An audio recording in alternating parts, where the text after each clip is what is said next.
Hello and welcome to Indus News Live from Islamabad. I'm Hira Mustafa and these are the headlines.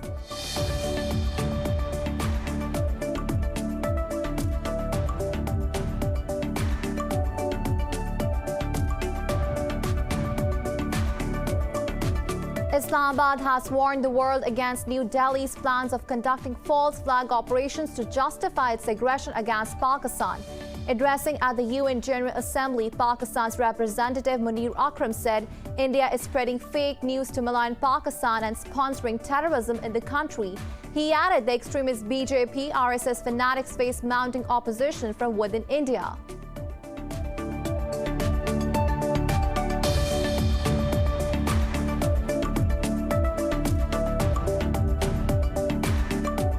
The Pentagon says it's very hard to see a specific way forward for the negotiated settlement with the Taliban, as they have failed to stop attacks on the Afghan forces and renounced terrorism. At a news briefing, spokesperson John Kirby said, however, Washington remains committed to the Doha peace agreement. Kirby added the Biden administration will not commit to a full drawdown of troops from Afghanistan by May due to surge in violence.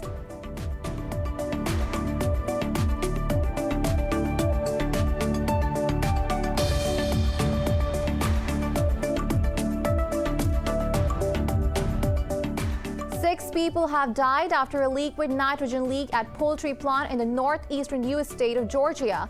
Police say 11 others have been shifted to the hospital. Medics say 3 of those injured are critical.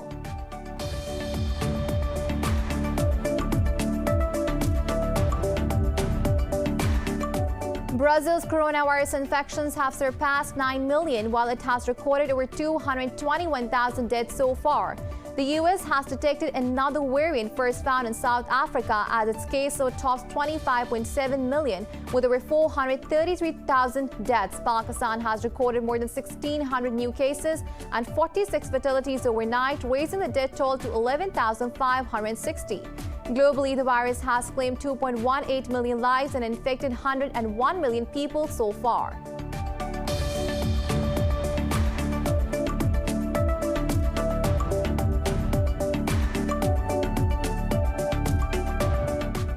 And in cricket, South Africa have been bowled out at 245 in their second innings against Pakistan on day 4 of the first test match. The visitors have 87 runs lead. Nouman Ali took 5 wickets while Yasir Shah sent 4 players to pavilion.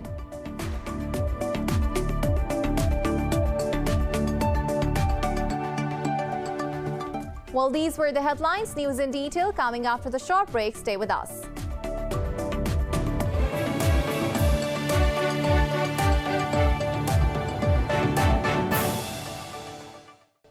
Welcome back. Now the news in detail. Islamabad has warned the world against New Delhi's plans of conducting false flag operations to justify its aggression against Pakistan. Pakistan's envoy to the UN said India is spreading fake news to malign Pakistan and sponsoring terrorism in the country. Addressing at the UN General Assembly, Munir Akram added the extremist BJP RSS fanatics face mounting opposition from within India. He alerted the global forum that the region might not be fortunate to avert a war next time, like it did in 2020 due to Pakistan's restraint. The envoy slammed India's illegal demographic changes to undermine Muslim majority in occupied Kashmir. Akram also called for the implementation of the UN resolutions on the right of self-determination to the Kashmiri people. The Pentagon says it's very hard to see a specific way forward for the negotiated settlement with the Taliban, as they have failed to stop attacks on the Afghan forces and renounced terrorism. At a news briefing, spokesperson John Kirby said, however, Washington remains committed to the Doha peace agreement. Kirby added, the Biden administration will not commit to a full drawdown of troops from Afghanistan by May due to the surge in violence. Earlier, U.S. Secretary of State Antony Blinken also said that Washington was in the process of reviewing the Doha Pact. Speaking to Afghan President Ashraf Ghani over the phone, Blinken reiterated his desire for all Afghan leaders to support the historic opportunity for peace, while preserving the progress made over the last 20 years. The Taliban have earlier urged the new U.S. administration to fulfill the peace deal commitments and not to repeat the mistakes made by the previous governments. Meanwhile, top Taliban negotiator Sheikh Mohammed Abbas Stanekzai met with Russia's envoy Zamir Kubulovo in Moscow. Taliban spokesperson Mohammad Naim said the two sides discussed the ongoing intra-Afghan negotiations. Iran has warned that the new U.S. administration must act quickly to return to the 2015 nuclear deal. Iran's permanent ambassador to UN, Majid Takhravanchi, said this in an interview. Takhravanchi said the window is closing for President Joe Biden to lift economic sanctions before Tehran's deadline approaches. He said, however, the UN nuclear inspectors will not be expelled from Iran after the deadline, but the additional access to nuclear sites provided by Tehran voluntarily will be drawn. Ravanchi also reiterated that if U.S. resumes compliance with its commitment, Iran will follow suit. He said this will benefit all sides. In Iraq, security forces have killed an ISIS commander who claimed to be the leader of the group in the country and its deputy caliph. In a tweet, Prime Minister Mustafa al-Khadami said Abu Yasser al-Asawi was killed as part of an intelligence-based operation. Last week, ISIS claimed responsibility for a twin suicide bombing that killed 32 people in a market in Baghdad.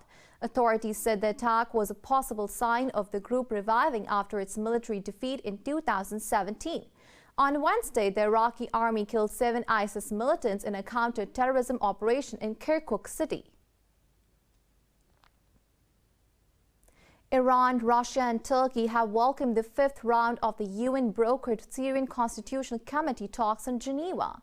In a joint statement, Tehran, Moscow and Ankara underlined their support for a sovereign, independent and united Syria. The statement urged the committee to seek compromise and consensus among the dialogue's participants to end the Syrian civil war. They said the committee should work independently from foreign interference to gather the broadest possible support among Syrians. They also stressed that the body has been created by Astana guarantor nations to support efforts for a peaceful solution to the fighting. Today is the last day of the 5th round of talks on formulating the basic principles of Syrian constitution. Armenia and Azerbaijan have conducted a prisoner swap in line with their trilateral agreement with Russia. The Russian peacekeeping forces say 1 Azeri and 5 Armenian prisoners were exchanged. Commander Rustem Muradov said the exchange was a result of the work carried out by the Russian peacekeepers. Muradov said Russian Aerospace Forces aircraft delivered the prisoners to Baku and Yerevan. He also said Moscow's peacekeeping forces will continue to ensure the 3-party deal is strictly implemented. Baku and Yerevan signed a Russian-brokered agreement on November 10 to end the conflict over the Nagorno-Karabakh region. The Israeli army has detained 25 Palestinians from different parts of the occupied West Bank. In a statement, the Palestinian Prisoner Society said the arrest even included minors. The Israeli army frequently carries wide-ranging arrest campaigns across the occupied territories. Nearly 4,400 Palestinian political detainees are languishing in Israeli jails, including women and children. In India, a police case has been filed against Congress lawmaker Shashi Tharoor and 6 journalists for allegedly misreporting and spreading disharmony on Republic Day when a rally by farmers turned violent. All of them face charges including sedition, criminal conspiracy, and promoting amity under the Indian Penal Code. Meanwhile, the situation remains tense at the Delhi-Uttar Pradesh border in Ghazipur. A standoff built up between police and farmers after the UP government told farmers to vacate the site. But the protesters have refused to budge, declaring that they are ready to face bullets if needed. So far, around 80 farmers have died during the protest. Pakistan and Qatar have underscored the importance of further enhancing the defense cooperation. In a statement, the Pakistani military said Army Chief General Qamar Javed Bajwa is on a two-day official visit to Qatar. Meeting Amir of Qatar Sheikh Tamim bin Hamad Al Thani in Doha, Bajwa expressed satisfaction over defense relations between the two armed forces. They discussed matters of mutual interest, bilateral collaboration and regional security. Pakistan's Army Chief also witnessed a passing out parade at Ahmed bin Mohammed Military College. He appreciated the high standards of Qatari forces and their efforts to groom young cadets to take on future challenges. The Qatari leadership reiterated that Pakistan and Qatar share brotherly relations. 6 people have died after a suspected liquid nitrogen leak at a poultry plant in northeastern U.S. state of Georgia. Police say 12 others have been shifted to the hospital. Medics say 3 of those injured are critical. Officials at the Gainesville plant say it appeared that a nitrogen line had burst and the cause was under investigation. They said maintenance personnel, supervisors and managers were among the victims. Brazil's coronavirus infections have surpassed 9 million, while it has recorded over 221,000 deaths so far. The U.S. has detected another variant first found in South Africa as its caseload tossed 25.7 million with over 432,000 deaths. Globally, the virus has claimed 2.18 million lives and infected over 101 million people so far. Details in the following report. Shortage of cemeteries, failure of even the most sophisticated health systems to adequately conduct vaccination drive, and political spats over vaccine supplies describes the state of the world's fight against the new coronavirus pandemic. Even the origins of the virus are still unknown. But finally, the long-awaited WHO fact-finding mission has started its probe into the origins of the coronavirus in Wuhan, China. In the United States, Department of Defense is evaluating a request from the federal government to provide help in administering the COVID-19 vaccines. Meanwhile, UN Secretary General Antonio Guterres has received his first dose of the COVID-19 vaccine. I'm very grateful to the city of New York and to this wonderful staff here in Adlai Stevenson School in Bronx for the vaccine I just got. To say how important it is for everybody everywhere to be vaccinated. And my appeal is for all to take profit of the opportunities that exist and be vaccinated as soon as they can. In Europe, Britain and the EU continue to haggle over AstraZeneca vaccine. Belgian medicines regulators have raided AstraZeneca's vaccine production site near Brussels at the request of the European Commission. The Commission has warned that it could ban millions of doses being sent to the United Kingdom as increasingly bitter row over jabs of distribution intensifies. Meanwhile, Britain is banning direct flights to and from the UAE, shutting down the world's busiest international airline route from Dubai to London. Denmark has announced to extend its current restrictions by 3 weeks to curb the spread of a more contagious variant. At the moment, we are seeing 2 simultaneous trends in the pandemic. One is driven by the virus we know, and it is on its way down, while the other one is driven by the new variant, and it is on its way up. We cannot stop the progression of this new variant that is spreading the way it is, but we will do everything in our power to slow it down as much as possible. South Korea has delayed easing of restrictions over outbreaks in mission schools threaten the efforts to keep new infections under control. Vietnam reported 9 more new cases as the country's first outbreak for nearly 2 months spread in the capital, Hanoi. Pakistan has recorded another 46 deaths from COVID-19 overnight, raising the toll to 11,318. The health officials reported 1,644 new infections since yesterday. Out of some 541,000 infected in the country so far, over 496,000 have recovered. The number of active COVID-19 cases in the country has crossed 32,000. Prime Minister's Special Assistant on Health, Dr. Faisal, said the first tranche of COVID-19 vaccine will arrive in the country on Saturday. He said a special plane would be flown to China to transport the vaccine. More news stories coming up after the short break. Stay with us.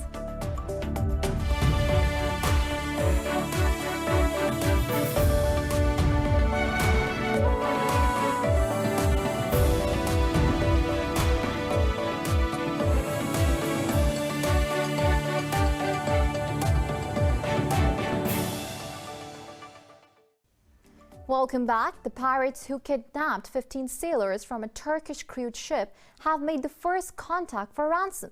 Turkish state media quoted a Turkish marine company as saying all members of the vessel anchored near Gabon are in good health. Last week, Foreign Minister Mevlut Cavusoglu confirmed that 15 Turkish sailors were kidnapped in the Gulf of Guinea. He said an Azeri sailor was killed when attackers boarded the vessel, which was headed to Cape Town from Lagos. Turkey said it was in contact with officials in Gabon, where the container ship had docked with its remaining crew. British Prime Minister Boris Johnson has told Scottish nationalists to stop talking endlessly about a new independence referendum. Johnson was speaking during a trip to Scotland to emphasize the strength of a united UK against the pandemic. He said most people wanted to see Britain bouncing back strongly together after the COVID-19 pandemic eases. He said independence supporters had their chance in 2014 in a vote where they had agreed that it was once-in-a-generation event. Ahead of his trip, Johnson recalled the privileges that Scotland is receiving as part of the UK. But in Scotland's First Minister Nicola Sturgeon slammed his visit, calling it non-essential. In Greece, thousands of university students and teachers have rallied in Athens against the government's plans to police the universities. Wearing face masks, the protesters defied a 100-person limit on demonstrations as part of measures to combat coronavirus. Students are protesting against the government's decision to deploy security guards on campuses after various acts of violence. The government measures also include installing surveillance cameras. In 2019, the government scrapped a university asylum law that prohibited police from entering institutions. Thousands protested across Poland as the government put into effect a near-total ban on abortions. This also forbids the terminations of pregnancies with fetal defects. Scuffles broke out between the police and protesters outside the Constitutional Tribunal in Warsaw. Under the new rules, terminations will be permanent only in cases of rape and incest, and when the mother's life or health is endangered. Poland's Human Rights Commissioner has slammed the law, saying the government wanted to risk the lives of women.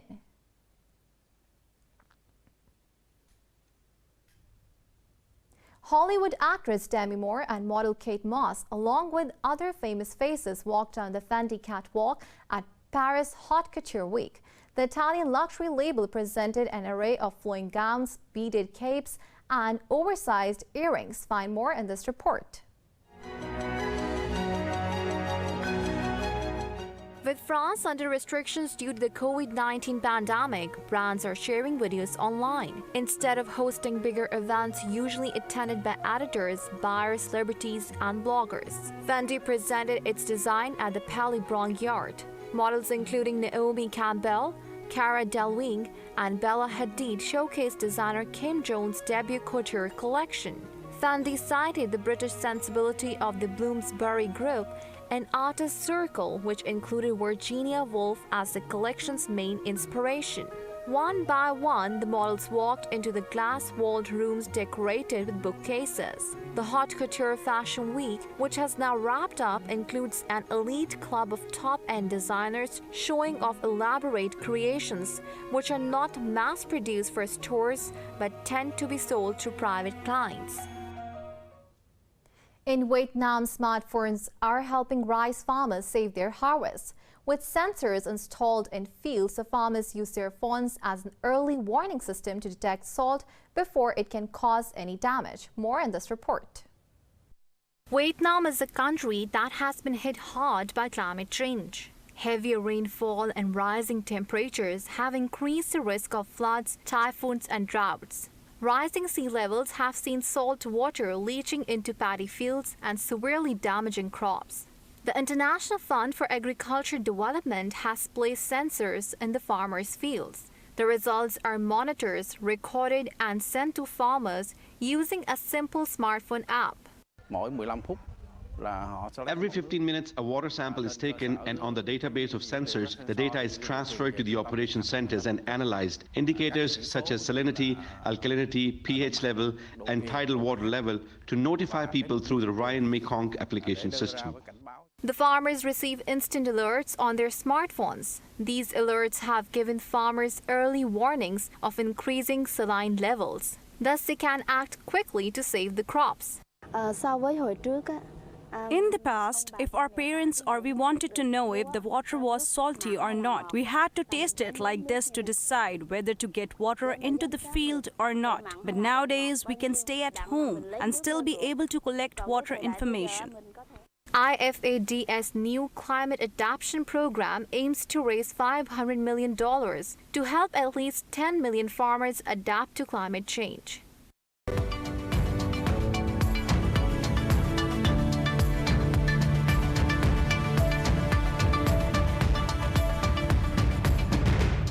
Bourses in Asia Pacific continued their downward spiral following a decline in the U.S. stock futures and a 300 points decline in the Dow Jones. South Korea's Kospi is leading the losses, tumbling over 2.5%. The Nikkei 225 in Japan has also slid substantially, tipping close to 2%. Mainland Chinese stocks are trading over 1% down, with both Shanghai Composite and the Shenzhen Component shedding. Hong Kong's Hang Seng and Australia's ASX 200 have slipped over 0.5% as well.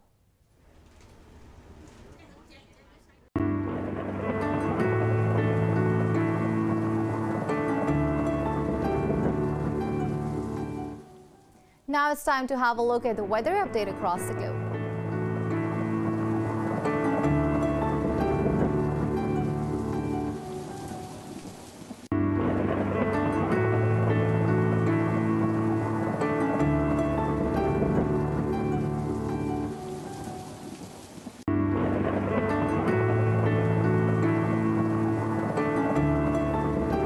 For the latest updates, you can follow us on social media at Indus.News.